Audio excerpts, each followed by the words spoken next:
तरुण चुग ने कहा कि जो जम्मू के अलग स्टेट का जो बात की जा रही है, तो उन्होंने कहा कि ये नेशनल कॉन्फ्रेंस ही कर रही है, जबकि उन्होंने कहा कि हमारे पास कुछ ऐसा कोई लाहेअमल नहीं है। हाँ तो ठीक है, अच्छा है उनके पास नहीं है, क्योंकि शुरुआत तो उन्होंने ही की।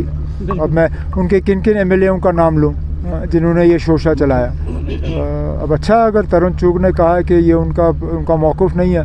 हम तो पहले से ही जम्मू कश्मीर को अलहदा होते हुए नहीं देखना चाहते थे। लद्दाख को अलग इन्होंने किया, लद्दाख का बेड़ा गर्क इन्होंने किया। हम तो कहते हैं लद्दाख को वापस जम्मू कश्मीर के साथ जोड़ दो। ये तो कभी अलग होना ही नहीं चाहिए था। हम जम्मू को भी अलग करने के हक़ में नहीं थे। ये तो बीजेपी और कश्मीर में एक आध आपने देखा होगा, बीजेपी के जो दोस्त हैं वही ये शोशा चला रहे थे, हम नहीं। सर सिविल जज रिजल्ट आया कई चंद दिन पहले, सिविल जज जो एग्ज़ाम हुआ था उसका रिजल्ट चंद दिन पहले आया। उनका कहना है कि 90% जम्मू से और सिर्फ 10% कश्मीर से है। अब ये अब जब मेडिकल कॉलेज की सीटों में इसका ऑपोजिट होता है तो फिर आप लोग बड़े खुश होते हो। अब एक इम्तिहान है, मेरिट है, अब उसके बाद नतीजे आ जाते हैं। एक टीम में किसी का पलटा भारी होता है तो क्रिकेट टीम में किसी और का, एक इम्तिहान में कोई आता है तो दूसरे इम्तिहान में कोई और। हर चीज़ को मज़हब और इलाके के लिहाज से नहीं देखा जाना चाहिए। कुछ चीज़ों में आप मेरिट पे ही कर लीजिए, जिनका मेरिट बनता है वो है। अच्छा, ये आप मुझे कहिए कि फ्रॉड हुआ है, वो उसमें मैं तहकीकात करने के लिए तैयार हूँ। आप अगर मुझे कहिए कि किसी ने इम्तिहान में फ्रॉड का इस्तेमाल किया, चीटिंग की, धोखा दिया, उसमें मैं तहकीकात करूँगा। लेकिन अगर कोई मेहनत करके इम्तिहान पास कर गया, उसमें आप एतराज़ कैसे कर सकते हो? ये तो वही सियासत है ना जो हमारे बच्चों के ख़िलाफ़ जम्मू में किया, और जिस बुनियाद पे फिर मेडिकल कॉलेज बंद हुआ। ये सियासत नहीं करनी चाहिए ना। मेरिट अपनी जगह। कोई अगर ये कहे कि फ़्रॉड हुआ है, मुझे फ़्रॉड का थोड़ा सा सबूत दिखाइए, मैं खुद तहकीकात करवाऊँगा। ठीक है, चलिए ना, आप लोग जाए ना। 2 मिनट सर, जिस तरीके से आप पहले ही दुआ मांग रहे थे कि बर्फबारी हो जाए, क्योंकि अक्सर हम आपकी ज़बान से सुनते थे, खुदा ने दुआ कबूल की है और बर्फबारी हुई है। और अल्लाह का शुक्र है बर्फबारी हुई है।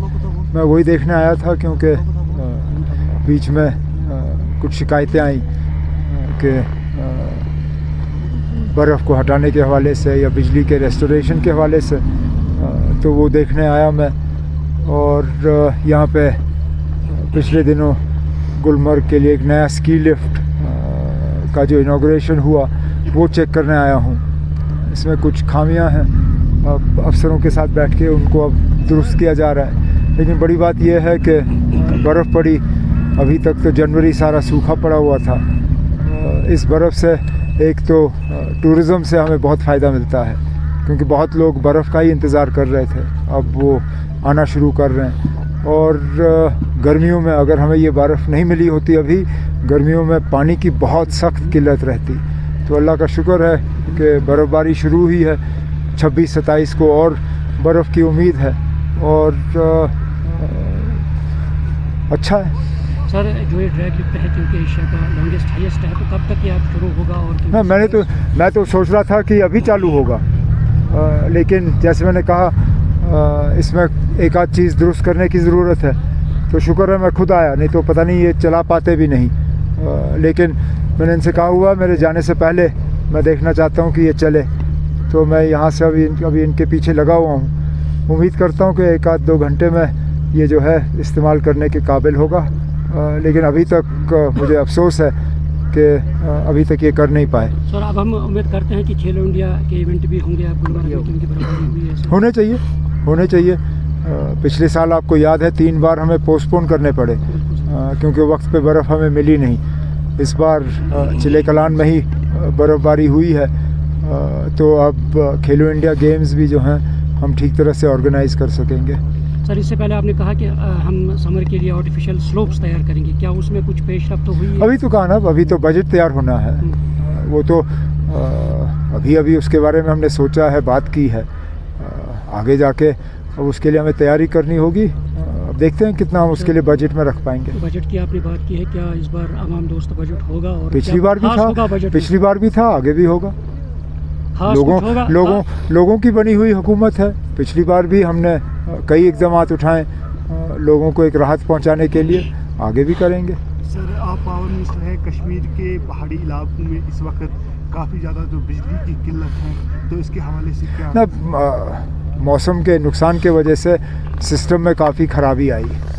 जैसे मैंने परसों आपसे कहा, जहां रोज़ हम 1700 मेगावाट बिजली सप्लाई करते थे, उस तेज़ हवा और बर्फ़ के वजह से हम 100 मेगावाट पे नीचे आए। कल रात तक हमने 1500 दोबारा क्रॉस किया था। अब जो सबसे दूर दराज इलाके हैं और जहाँ सबसे ज़्यादा बर्फ़ पड़ी, जाहिर सी बात है वहाँ थोड़ा सा टाइम लगता है, लेकिन अफसरों ने मुझे उम्मीद दी है कि आज तक वो सारा मुकम्मल करेंगे। सर खुशी का है कि नासिर असलमानी साहब को कैबिनेट का स्टेटस दर्जा दिया उनको तो पहले ही हमने दिया था, अब उसके लिए ऑर्डर का इंतज़ार था। अब ऑर्डर भी हो चुका है, ठीक है ना। अच्छा सर, कल तरुण चुग ने कहा कि जो जम्मू के अलग स्टेट का जो बात की जा रही है, तो उन्होंने कहा कि ये नेशनल कॉन्फ्रेंस ही कर रही है, जबकि उन्होंने कहा कि हमारे पास कुछ ऐसा कोई लाहेअमल नहीं है। हाँ तो ठीक है, अच्छा है उनके पास नहीं है, क्योंकि शुरुआत तो उन्होंने ही की। अब मैं उनके किन किन MLAओं का नाम लूँ जिन्होंने ये शोशा चलाया। अब अच्छा है अगर तरुण चुग ने कहा है कि ये उनका मौक़िफ़ नहीं है। हम तो पहले से ही जम्मू कश्मीर को इलाहिदा होते हुए नहीं देखना चाहते थे। लद्दाख को अलग इन्होंने किया, लद्दाख का बेड़ा गर्क इन्होंने किया। हम तो कहते हैं लद्दाख को वापस जम्मू कश्मीर के साथ जोड़ दो, ये तो कभी अलग होना ही नहीं चाहिए था। हम जम्मू को भी अलग करने के हक़ में नहीं थे।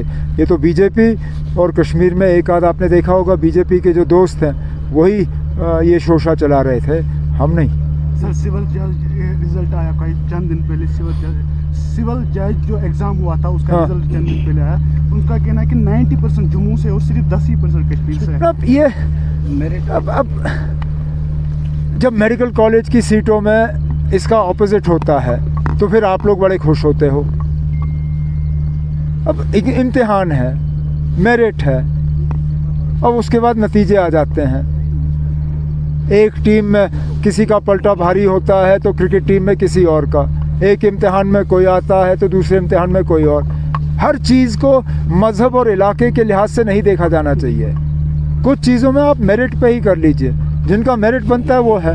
अच्छा, ये आप मुझे कहिए कि फ्रॉड हुआ है, वो उसमें मैं तहकीकात करने के लिए तैयार हूँ। आप अगर मुझे कहिए कि किसी ने इम्तिहान में फ्रॉड का इस्तेमाल किया, चीटिंग की, धोखा दिया, उसमें मैं तहकीकात करूँगा। लेकिन अगर कोई मेहनत करके इम्तिहान पास कर गया, उसमें आप एतराज़ कैसे कर सकते हो? ये तो वही सियासत है ना जो हमारे बच्चों के ख़िलाफ़ जम्मू में किया और जिस बुनियाद पे फिर मेडिकल कॉलेज बंद हुआ। ये सियासत नहीं करनी चाहिए ना। मेरिट अपनी जगह। कोई अगर ये कहे कि फ्रॉड हुआ है, मुझे फ्रॉड का थोड़ा सा सबूत दिखाइए, मैं खुद तहकीकात करवाऊँगा। ठीक है, चलिए ना, आप लोग जाए ना। 2 मिनट सर।